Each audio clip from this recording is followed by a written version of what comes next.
운동권은요, 중국이 패권 국가가 될 거라고 생각을 하고 있어요. 그게 역사 대서라고 생각을 한다고. 어렸을 때 그렇게 배웠다고. 일단 여러분, 전환시대의 논리. 리영희 선생, 이 전환시대의 논리, 이 책이 미국 패권, 그게 영원히 가지 않는다. 베트남전에서의 어쩌고저쩌고 얘기하면서 미국의 시대가 그렇게 가지 않는다. 이런 얘기를 해. 그리고 누가 패권국가, 미국을 대체해서 미래에는 결국은 중국이 패권국가가 될 거다. 이런 얘기를 한다고. 제3세계 주도국가 이런 식으로 얘기를 하면서, 그게 이제 이 책, 이영희 선생의 이 책 두 권, 8억인과의 대화, 전환시대의 논리, 8억인과의 대화, 이 두 개가 운동권 머릿속에다가 언젠가는 미국이 물러가고 중국이 세기가 온다, 이렇게 얘기를 하고, 이 두 책은 뭐를 하냐면 NLPDR적인 사고방식의 뿌리라고. 이게 NLPDR이 뭐냐면요, 여러분, 민족해방, 인민민주주의 혁명론, 이렇게 얘기를 하는 건데, 이게 여러분, 세상의 좌파가, 크게 보면 좌파가 NLPD 이렇게 두 개 얘기를 하는데, 그거 복잡하게 생각할 거 없이 PD는 여러분 제국의 좌파야. 제국의 좌파고, 이 NL은 식민지의 좌파들이에요. 뿌리가. 그래서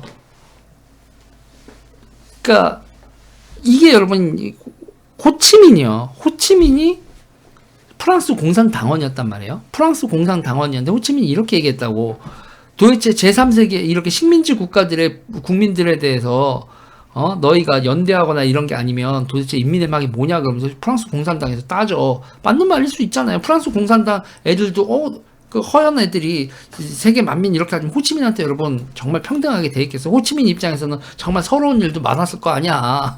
그래서 이 새끼들은 결국 프랑스 새끼들이다, 이렇게 생각을 한다고. 프랑스 공산당원들하고 하면서, 그러면서 결국은 식민지 국가의 국민들의, 식민지의 좌파와 제국의 좌파들이 식민지 좌파를 어떻게 보겠냐고. 그거를 얘네들이 뼈저리게서 식민지 좌파들은 달라야 된다. 그래서 이 식민지 좌파들은 그 제국의 좌파들이랑 다른 길을 가요. 그래서 마르크스 레닌주의하고 마오쩌둥주의, 이 김일성주의 주체사상하고의 결정적인 차이점은, 러시아는 여러분 누구한테 지배를 당한 적은 없잖아. 그래도 러시아 가오가 있지. 프랑스, 영국, 독일, 러시아의 좌파들은 지네가 식민지라는 건 그 상황은 아니잖아요. 그러니까 계급만 강조한다고. 근데 계급만 강조하는데 얘네들은 네이션 자체, 그러면서 민족 이런 개념이 이상하게 나오는데 우리나라에서 이 네이션을 완전히 비틀려가지고, 그러니까 민족 해방, 식민지 해방, 이거 하는 좌파는 다르게 되는, 그게 마오주의야. 마오쩌둥주의라고요. 그래서 NLPDR적 관점에서 국가를 세운 데가, 그걸 세운 데가 NLPDR 국가 간으로 국가가 성립된 게 북한하고 중국이에요. 북한, 중국, 베트남이죠. 그러니까 동아시아의 좌파는, 그러니까 서구의 좌파하고 다른 거예요. 그러면서 서구의 좌파는 그러면서 혁명은 아닌 것 같아 라는 게 되면서 혁명을 포기한 좌파가 생기죠. 그게 일명 로자 룩셈부르크에서의 그 독일 사회민주당 에스페데에서도 혁명주의로 계속 가야 되는 파와, 아니야 이제 사회민주주의로 가야 되는 파야, 이렇게 혁명을 포기해야 되는 파와 혁명을 계속해야 되는 파로 나눠가지고, 그 로자 룩셈부르크는 이제 베른슈타인주의는 혁명을 포기한 주의, 그리고 로자 룩셈부르크는 혁명을 계속하겠다는 주의, 이렇게 되는 건데 결국은 혁명을 포기한 주의로 가거든. 그러면서 그게 이제 우리가 일명 아는 사회민주주의로 간단 말이에요. 사회민주주의는 기본적으로 자유민주주의 헌법 질서를 지키는 자유민주주의 하에서의 좌파, 사회민주주의는 자유민주주의 체제를 기본적으로 인정을 한 좌파인 거예요. 삼권 분립, 그러니까 민주집중제 같은 얘기 하지 않는다고. 부의 재분배 같은 거나 이제 사회복지 이런 걸 강조할 뿐이지, 삼권 분립, 그리고 사법체제, 권력을 이제 시민사회에서 투표로 권력을 바꾼다, 이런 걸 무정하지 않는다고. 그런데 이 NLPDR 계열이나 이쪽은 투표 님이 그걸 대체하는 게 뭐예요? 인민민주주의라고 한다고. 권력 집중. 프롤레타리아 독재 이런 얘기를 한단 말이에요. 그리고 수령론 이런 거를 내세운다니까. 그런데 문제는 대한민국 운동권 이 인간들은 이 NLPDR적 관점에서 세상을 바라보고 그렇게 생긴 국가들이 세계의 중심이 될 거라고 생각을 하고, 그래서 북한과 중국이 이 모든 고난을 이겨내고 결국은 미국을 밀어내고 세계 패권국이 될 거라고 그렇게 배웠어. 그리고 그렇게 배웠고 지금도 그 마음속에서 그게 있다니까. 거기다가 더 좋은 게 있어요. 중국이 쭉쭉쭉쭉 올라가더니 드디어 우리의 그 반미 미국을 쫓아낸 이거를 실현해 줄까 이런데 엔드 중국이 돈도 줘. 중국의 비즈니스로도 좋아. 얼마나 지금 그래. 그러니까는 중국이 단순히 패자가 될 거란 예상을 넘어서 적극 협조한다니까 얘들이. 그게 지금 문제는 대한민국의 좌파 우파, 이거 뭐 좌파 우파가 아니야. 내가 봤을 땐 다 똑같은 운동권이지. 내가 봤을 땐 국민의힘도 운동권 정당이야. 그 맥락에서 크게 벗어나질 않아. 국민의힘 맞아. 김영삼 대통령이 민정계 내쫓으려고 누구 끌어들였어요? 운동권 끌어들였잖아. 핵규형. 핵규? 발음이 미안하다. 학규, 손학규, 기타 등등. 이게 1994년일 거예요. 1994년. 제가 대학교 2학년 때니까. 서강대 정치학과 교수 손학규. 이런 사람들 영입하고 기타는 운동권 오지게 영입한다고. 그랬더니 근태야 나 운동권이지 그치 형이 일로 와. 그래서 한나라당에 있었던 손학규가 운동권이지 와가지고 거기서 2007년에 대통령 후보하려고 김근태 대타로 그러면서 우리가 서울대 트로이카였어. 운동권 트로이카. 조영래 변호사, 조영래, 김근태, 손학규 서울대 트로이카지. 민평학년 트로이카 이러면서 우리가 남이가 그러면서 아니 한나라당에 있었던 손학규가 오는데 이질감이 없었다니까. 뭐야 서울대 운동권이라 이거야. 그런데 뭐 손학규는 왔지만 손학규 아닌 사람 뭐 해가지고 지금 저쪽에서 보면 장난 아니지. 그러면서 나는 물어보고 싶은 게 이런 거야. 하태경이고 원희룡이고 기타 등등이신 분들한테 물어보는 게, 원희룡 지사 내가 미안하지만 중국이 우리나라 들어오는 교두보로 삼았던 데가 어디예요? 제주도잖아. 중국이 오지게 제주도를 교두보 삼아가지고 따이궁서부터 시작해가지고 부동산 투자부터 시작해가지고 우리나라 영주권 확보하는 것까지 제주도를 그렇게 완전히 프리앤 오픈, 완전히 중국을 향해서 그렇게 열어주신 그거 설마 그냥 별 생각 없으셨겠지. 난 그래서 정말 다 의심스러운 거야. 정말 의심스러운 거라고. 그러니까 어렸을 때 김일성 힘을 빌려가지고 전두환을 몰아내자고 했었던 양반들이라니까.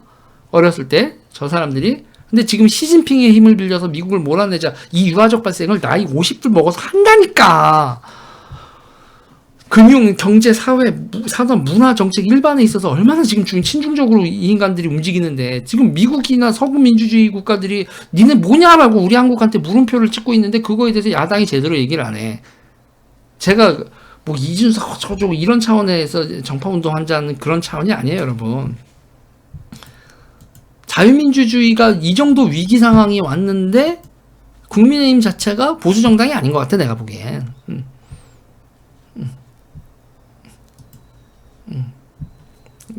카톡 1대1 카톡이요. 어저께 400분 답장 드렸고요. 지금도 한 200분 쌓여 있는데 제가 빨리 답장을 드리도록 하겠습니다. 여러분, 이거 생각보다 이거 자유민주주의 있잖아요. 우리가 막 그래도 지금 이게 후퇴라면 우리 진짜 생각보다 끔찍하다니까.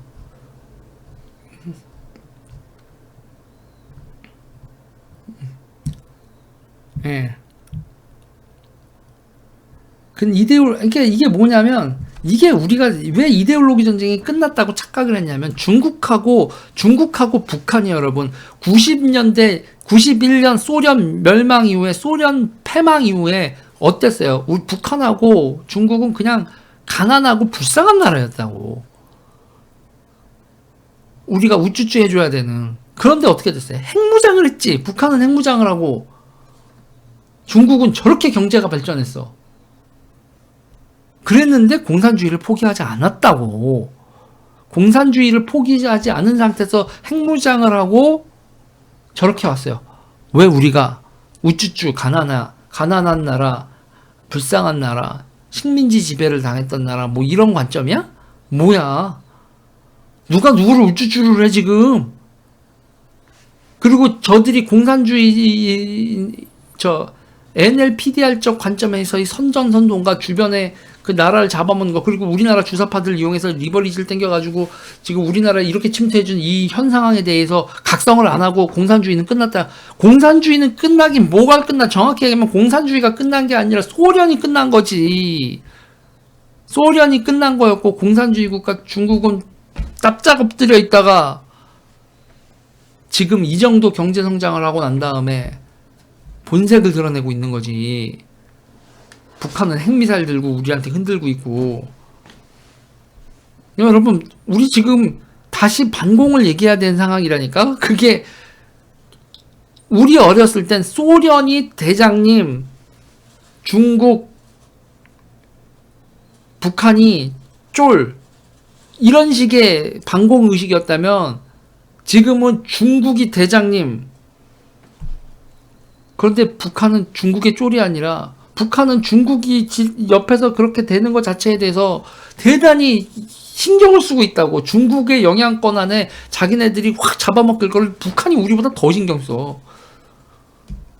북한이 미국을 끌어들이려고 하는 게 중국으로부터 중국의 내정 간섭이나 기타 등등이 정은이도 중국보다 미국이 낫다는 판단을 하고 있다는 생각 안 들어요? 근데 그걸 방해하는 게 있지, 문재인 정부. 그러니까 소대가리 솟는 소리 듣는 거예요. 그러니까 야, 미국하고 잘 지내자고, 중국이 아니라 이 자식들아. 북한이 속이 뒤집어지는 거야.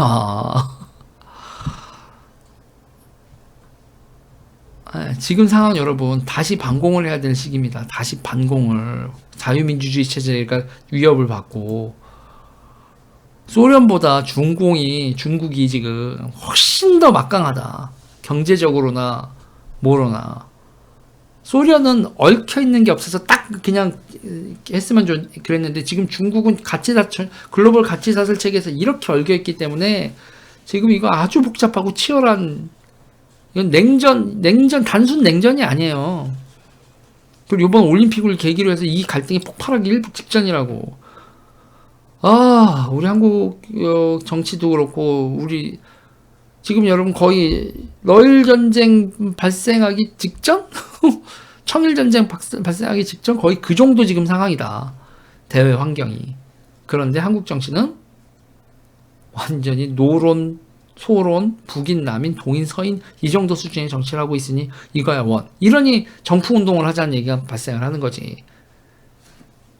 각성하자.